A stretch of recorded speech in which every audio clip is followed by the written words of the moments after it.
بسم اللہ الرحمن الرحیم۔ شائقین خوش خطی کی کلاس میں خوش آمدید۔ آج ہمارا سبق نمبر 50 ہے، 5ویں باب کا۔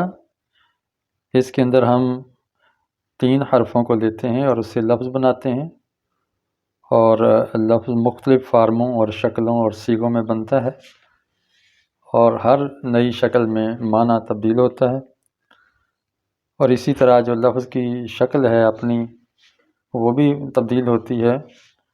ہم انشاءاللہ اس سبق میں کئی فوائد حاصل کرنے والے ہیں۔ ایک تو ہے کہ لفظ کو، ایک حرف کو کیسے لکھنا ہے، بڑی لکھائی کیسے کرنی ہے، چھوٹی کیسے کرنی ہے، اور نمبر 2 ہر لفظ کا معنی اور مفہوم کیا ہے اور صحیح تلفظ کیا ہے۔ اور اس میں ہم کوشش کریں گے کہ جو اردو زبان میں رائج الفاظ ہیں وہ لیں، اور عربی میں بھی جو ہیں وہ سب ہم اس کے اندر مشق میں لے آئیں۔ تو سب سے پہلے آپ کے سامنے طا لکھتا ہوں میں۔ آج کے سبق میں 3 حرف ہیں، طا، لام اور با۔ طا لکھتے ہوئے اتنی سی الف پوری لکھی جاتی ہے، اس کے بعد ادھر موڑتے ہیں اس کو بائیں جانب ڈھلان کی صورت، پھر پیچھے مڑتے ہیں اور اس طرح، اور پھر اس کی نیچے رے ٹائپ جیسے پڑی رے ہوتی ہے، لیٹی ہوئی رے، اس کی طرح ہم نیچے رے بنا دیتے ہیں۔ اس طرح یہ موٹے فونٹ میں طا ہو گئی، جس کو اردو لب و لہجے میں توئیں بھی کہتے ہیں، توئیں، تو عربی میں اس کو طا بولتے ہیں۔ لام لکھتے ہیں، لام۔ لام کی الف بڑی ہوتی ہے، یہ حصہ بڑا ہوتا ہے، یہ دیکھیں ڈبل لکھائی میں یہاں ذرا کٹ دار ہوتا ہے، یہاں موٹائی اور اوپر نوک ہوتی ہے، اور پھر آہستہ آہستہ باریک ہوتے ہوتے نیچے انتہائی باریک یہاں پوائنٹ ہو جاتا ہے، یہاں سے گلائی شروع ہو جاتی ہے۔ اور پچھلے سبق میں نے بتایا کہ دائرے کی چوڑائی اور گہرائی کتنی ہوتی ہے۔ اس لام کو موٹا کریں گے، پہلے اندرونی حصہ دائرے کا بنایا ہے اور اب یہ بیرونی بن رہا ہے۔ اس میں جو مکمل خط جہاں قلم کی پوری موٹائی لگتی ہے وہ یہ پوائنٹ ہے، اس جگہ پہ، یعنی تھوڑا سا بائیں جانب اس کی گہرائی ہوتی ہے، اس جگہ پہ ہوتی ہے۔ ہمارے پاس یہ لام ڈرا ہو گیا ہے۔ اس کے بعد ہم لکھیں گے بے۔ بے کشتی والا ہے، یہ 5 خط ہوتا ہے، اور اس کی یہ اس کا خط ہے، یہ بے کی کشتی یا پلیٹ سی بن گئی ہے، یہ ہم نے فلنگ کر کے اس کو مکمل کر لیا۔ اب بے کا نقطہ ہم